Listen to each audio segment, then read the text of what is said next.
जय श्री कृष्णा। राधे राधे। मार्गशीर्ष मास महात्म्य अध्याय 13 की कथा सुनेंगे आज। सर्वप्रथम भगवान का स्मरण करते हुए सभी बोलिए ओम नमो नारायण, ओम नमो नारायण। श्री विष्णु भगवान ब्रह्मा जी से बोले, हे पुत्र, अब मैं तुमसे जागरण का लक्षण कहूंगा, जिसके विज्ञान मात्र से अर्थात ज्ञान मात्र से मैं कलयुग में सर्वदा सुलभ रहूंगा। गीत, नृत्य, बाजा, पुराण का पाठ, धूप दीप, नैवेद्य, पुष्प, चंदन, सुगंधित द्रव्य का लेपन, फलों का समर्पण करना, श्राद्ध, दान, इंद्रियों का निग्रह करना, सत्ययुक्त निद्रा रहित, इस प्रकार मनुष्य आनंद पूर्वक मेरा पूजन करे। मेरा पूजन होना मेरा अहोभाग्य है, जो कि उत्साह सहित, पाप रहित, आलस्य रहित, प्रदक्षिणा युक्त, नमस्कार पूर्वक ऐसे काम में मेरी प्रवृत्ति हुई। निराजन सहित अत्यंत प्रसन्नचित होना। हे महाभाग, प्रत्येक पहर में मेरी आरती करना। इन 26 गुणों से युक्त जागरण को जो भी मनुष्य एकादशी के दिन भक्ति पूर्वक करता है, वह फिर इस पृथ्वी पर जन्म नहीं लेता है। जो मनुष्य इस प्रकार से धन श्रद्धा से सहित होकर यथाशक्ति परम भक्ति से जागरण करता है, वह मुझ में लीन हो जाता है। जो प्राणी मेरी एकादशी तिथि के दिन में अथवा रात्रि में सोता है, उन मनुष्यों के विषय में तो यह समझना चाहिए कि वे कलयुग के सर्प से डसे गए हैं। और जो प्राणी एकादशी को जागरण नहीं करते हैं, वे मनुष्य माया रूपी पाप के बंधन में पड़कर अत्यंत मोहित हो रहे हैं। जिन्होंने कलयुग में एकादशी के आने पर भी बिना जागरण के ही एकादशी को बिता दिया, यदि उन्होंने ऐसा किया तो उनका अवश्य ही विनाश समझो, क्योंकि जीवन अनित्य है। जो मनुष्य दोनों नेत्रों को खोलकर हृदय में मेरे चरण अरविंदों को स्थिर करके जागरण को नहीं देखते हैं, वे मनुष्य पातकी हैं। वाचक के न रहने पर गीत और नृत्य को करावे। हे देवेश, यदि वाचक मिले तो पहले पुराण को पढ़े। हे पुत्र, 1000 अश्वमेध 100 वाजपेयी यज्ञ का जो पुण्य होता है, उससे भी कोटि गुना अधिक पुण्य मेरे निमित्त एकादशी के दिन जागरण करने से होता है। हे मानद, मेरे एकादशी के दिन जागरण करने से पितृपक्ष के, मातृपक्ष के, स्त्री पक्ष के, इन तीनों के कुलों का उद्धार हो जाता है। एकादशी उपवास के दिन और जागरण प्रारंभ होने पर यदि कोई विघ्न उपस्थित करता है, तो मैं उस स्थान को छोड़कर तथा उन्हें श्राप देकर चला जाता हूँ। जो मनुष्य मेरे एकादशी व्रत के दिन रात्रि के समय जागरण करते हैं, उनके बीच में प्रसन्न होकर मैं नृत्य करता हूँ। जो मेरे पास जितने दिन तक जागरण करता है, उतने अयुत अर्थात 10,000 युग तक मेरे गृह में आकर वास करता है। एकादशी के दिन जागरण के बिना पूर्वजों की न तो गया में पिंडदान करने से, न तीर्थ जाने से, न बहुत यज्ञों से मुक्ति होती है। अतः सब साधनों से जागरण श्रेष्ठ है। जो मनुष्य मेरे एकादशी के दिन जागरण के समय पुष्पों से पूजन करता है, वह प्रत्येक पुष्प में अश्वमेघ यज्ञ का फल पाता है, अर्थात अश्वमेघ यज्ञ के फल का भागी होता है। हे पुत्र, जो मेरे एकादशी के दिन रात्रि में जागरण के समय दीपदान करता है, वह प्रत्येक क्षण के प्रकाश से 10,000 गौदान के फल को पाता है।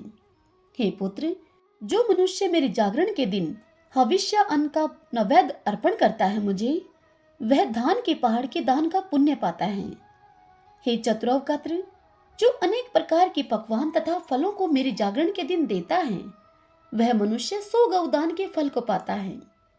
मेरा जो भी भक्त मेरे जागरण के दिन कपूर के साथ तांबूल को देता है, वह भगत मेरे प्रसाद से 7 द्वीप का स्वामी होता है। हे देवेश, जो मेरे जागरण के दिन पुष्पों का मंडप बनाता है, वह पुष्पों से सजाए हुए विमान पर सवार होकर मेरे गृह में आकर आनंद पूर्वक रहता है। जो मेरे जागरण के दिन कपूर और गुगल का धूप देता है, वह मनुष्य अपने लाख जन्म के पापों को भस्म कर देता है। जो मनुष्य मेरे जागरण के दिन मुझको दही, दूध, घी और जल से स्नान कराता है, वह इस लोक के सुख को भोग कर अंत में श्रेष्ठ मुक्ति को पाता है। जो मनुष्य दिव्य वस्त्रों को और विविध प्रकार के फलों को मेरे लिए अर्पित करता है, वह मनुष्य वस्त्र के जितने तंतु होते हैं, उतने वर्षों तक, चिरकाल तक स्वर्ग में वास करता है। जो रत्नों से जड़ित स्वर्ण के आभूषण को मेरे लिए देता है, वह मनुष्य 7 कल्प पर्यंत मेरी गोद में आकर वास करता है। वह मेरा प्रिय होता है, जो घी से, विशेषकर गऊ के घी से दीपक को मेरे जागरण की रात को जलाता है, उसको एक एक मिनट में 10,000 गौदान का फल मिलता है। हे चतुरवक्त्र, जो मेरे जागरण के दिन कपूर के दीपक से निराजन करता है, वह कपिला गौदान के फल का भागी होता है। जो मनुष्य एकादशी में पुनः दीपदान, गीत, नृत्य और पूजन करता है, वह सैकड़ों यज्ञ, व्रत और दान के समान पुण्य को पाता है। जो स्वयं मेरे सामने जागरण के दिन निर्लज होकर, अर्थात लज्जा को छोड़कर गीत गाता है और नृत्य करता है, वह मनुष्य आधा मिनट में कोटि यज्ञ के फल को पाता है। जो मनुष्य मेरे जागरण के दिन गीत या नृत्य को रोकता है, अर्थात करने वालों को मना कर देता है, वह 60 युग 1000 वर्ष तक रौरव आदि नरक में यातना को भोगता है। हे ब्रह्मा, जो मनुष्य मेरे जागरण के दिन मेरे समीप में नृत्य करते हुए उन मनुष्यों के समीप जाते हैं, वे लोग धर्मराज के बंधन से छुटकर मुक्ति के भागी होकर मेरे स्थान को चले जाते हैं। जो प्राणी मेरे जागरण के दिन नृत्य करने वाले मनुष्य की हंसी करता है, वह 14 इंद्र के राज्यकाल तक नरक में जाकर वास करता है। जो मनुष्य मेरे जागरण के दिन भक्ति से पुस्तक को पढ़ता है, वह श्लोक संख्या के हिसाब से उतने ही युग तक मेरे पास आकर वास करता है। विद्वानों ने जो पुण्य फल प्रदक्षिणा के प्रदान करने से कहा है, वह पुण्य फल मनुष्य के द्वारा अनेक युगों में कोटि यज्ञों के करने से भी प्राप्त नहीं हो सकता है। हे सुत, जो मनुष्य मेरे सामने मेरे जागरण के दिन माला आकार में दीपक को जलाता है, वह कोटि विमान के साथ देवलोक में जाकर कल्प वर्ष पर्यंत वास करता है। जो भी मनुष्य जागरण के समय मेरे बाल चरित्रों को पढ़ता है, वह मनुष्य सहस्त्र कोटि युग तक श्वेत द्वीप में जाकर वास करता है। इसलिए दोनों ही पक्ष की एकादशी को जागरण अवश्य करना चाहिए। और जो भी मनुष्य जागरण की रात्रि को गीता का, सहस्त्र नाम का, वेदोक्त मंत्रों का और पुराणों का पाठ करता है, उसे पुण्य की प्राप्ति होती है। हे पुत्रक, जो मेरे जागरण के समय धेनु दान करता है, वह मनुष्य 7 द्वीपों से युक्त पृथ्वी के दान फल का भागी होता है। इसमें कोई संदेह नहीं है। वह मनुष्य पृथ्वी के समस्त पुराणों के पाठ से महान पुण्य को पाता है। हे पुत्र, तीनों लोकों में प्रसिद्ध एकादशी के दिन जागरण करना कहा है। जो भी लोग मन, वचन, कर्म से जागरण करते हैं, वे लोग मेरे लोक से किसी भी तरह से लौटकर वापस नहीं आते हैं। जो मनुष्य रात्रि के समय अन्य लोगों को प्रोत्साहित करके जागरण करता है, हे सुत, वह मनुष्य चक्रवर्ती राजा होता है। यह मेरा सत्य कथन है। रात्रि में जागरण करने वालों का राजा कुकस ने सम्मान किया है। जो अपनी शक्ति के अनुसार दान देता है, वह अति दुर्लभ राज्य को पाता है। जो कोई गाने वाले, बजाने वाले, नाचने वाले और जो ब्राह्मण मेरे जागरण में आकर गायन आदि करते हैं, वे सब नाचने वाली वैश्या के साथ मेरे सनातन लोक में आते हैं। दुष्ट योनि में जन्म लेकर भी मेरी एकादशी के दिन जागरण करके, हे मुनिश्रेष्ठ, कामी लोग भी राजा हो गए हैं और निष्काम तथा चांडाल आदि भी जागरण करके मुक्ति के भागी हो गए हैं।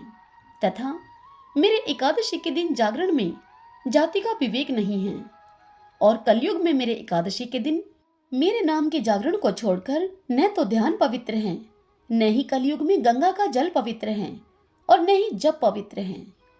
द्वादशी मिश्रित एकादशी के आने पर जो लोग जागरण करते हैं, वे इस कलयुग में धन्य और कृतार्थ हैं। इसमें कोई संशय नहीं है। इस मनुष्य लोक में मनुष्य एकादशी से विमुख न होवे, क्योंकि एकादशी से विमुख मनुष्य अपने से पहले जन्म लिए हुए और आगे पैदा होने वाले जीवों को नरक में गिराता है। श्रेष्ठ गुणों से युक्त एक पुत्र का होना अच्छा है, किंतु निर्गुण बहुत पुत्रों के होने से कोई लाभ नहीं है। जो मनुष्य मेरे एकादशी के दिन जागरण करके अपने पूर्वजों का उद्धार करता है तथा मेरे द्वारा कहे हुए जागरण के इस महात्म्य का भक्तिपूर्वक पाठ करता है अथवा सुनता है, हे पुत्र, वह मनुष्य जागरण के महात्म्य से अपने 100 कुलों का उद्धार कर देता है।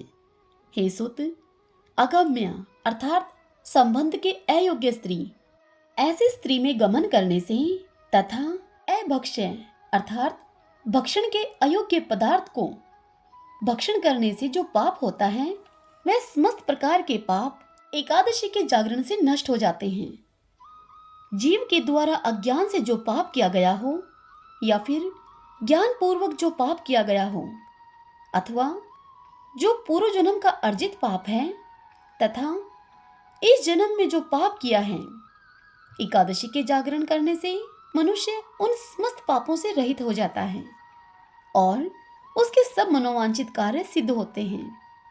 हे चतुरावकात्र, मेरे एकादशी की रात को जागरण करने पर मनुष्य केवल जागरण से ही मुक्ति के गामी हो जाते हैं। जो फल एकादशी के दिन कलयुग में जागरण करने वालों को होता है, उस फल की प्राप्ति तो कुरुक्षेत्र और प्रयाग में वास करने वालों की भी नहीं होती। हे पुत्र, एकादशी के दिन जागरण करने से जिस फल की प्राप्ति होती है, उस फल की प्राप्ति हजारों अश्वमेघ यज्ञ और कोटि तीर्थों में स्नान करने से भी नहीं होती है। जो मनुष्य मेरे एकादशी में एकादशी के महात्म्य को पढ़ता है या सुनता है, वह मनुष्य समस्त पापों से रहित होकर परम गति को पाता है। जिस मनुष्य के यहाँ एकादशी कारण है अर्थात एकादशी के दिन व्रत, पूजन, जागरण आदि होते हैं, उसके समस्त दुष्ट ग्रह सदा के लिए शांत हो जाते हैं और उसे संतान का वियोग भी नहीं होता है। उसे मेरी कीर्ति सुनने में नित्य प्रेम होता है। उसका वह प्रेम कभी नष्ट नहीं होता है तथा संग्राम में और राजकुल में हमेशा वह मनुष्य विजयी होता है। हमेशा उसके धर्म में वृद्धि और मुझ में उसकी निश्चल भक्ति होती है तथा एकादशी की भक्ति करने से मनुष्य को पाप तो लिप्त नहीं होता है। मेरे एकादशी के दिन जागरण करने से प्रेत तत्व अर्थात प्रेत का शरीर में वास या फिर प्रेत योनि कभी भी नहीं होती है। जो लोग एकादशी के व्रत आदि से विमुख हैं, उनकी परलोक में गति नहीं होती है। इसलिए कलयुग में एकादशी के दिन व्रत तथा बताई गई विधि से भक्ति और जागरण अवश्य करना चाहिए। हरि ओम तत्सत। ओम नमो नारायण। ओम नमो नारायण।